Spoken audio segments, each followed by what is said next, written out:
Continue to track strong thunderstorms that are making their way through the region as we go through the overnight tonight. All threats are in play, but really the main threat is going to be for damaging winds. Rain continues throughout much of the week and into the weekend as well. And then drier conditions take us through the second half of the weekend, but cooler temperatures are going to be seen on both days.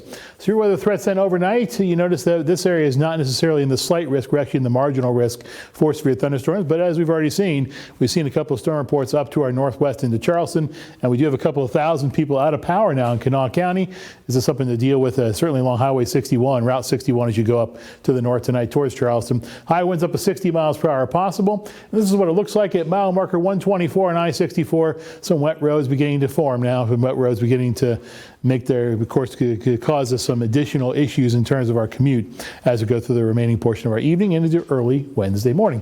Doppler radar, let's put it in motion now and show you how fast these storms are moving. They're making their way through the area pretty quickly, mostly to the east at about 35 miles per hour. And so they continue to push across Highway 19, Route 19, all the way over towards 64, and eventually as you head out towards 219.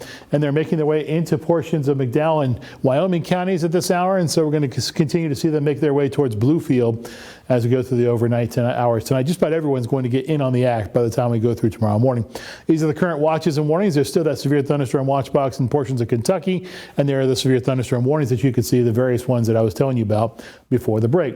Look at those storm reports now in the Charleston area, down trees, and we've had wind gusts at the airport, very strong, and even had some large hail being reported in the Huntington area just off to the east. Futurecast shows us that the rain will continue as we go through the overnight tonight and throughout much of the next several days.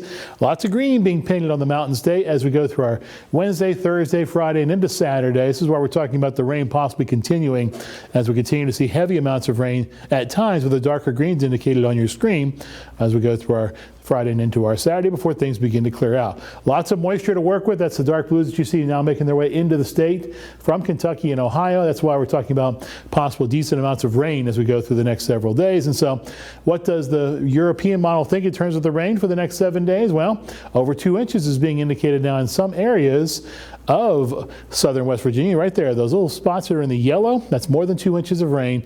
And so there's a possibility for some flooding, but the good news is that it's very spread out all the way over several days. That's what, as we look at the 7-day forecast, we can see that.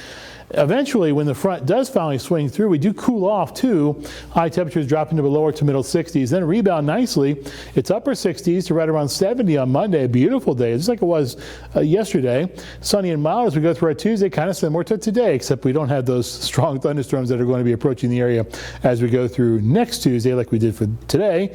High temperatures in general are going to be at or above normal, just about across the board, safe for what we're going to see on Saturday and Sunday. Only day to break out the jackets probably is Sunday morning as you head out to your plans at that point. That's your weather. More news and sports comes up in just a couple minutes.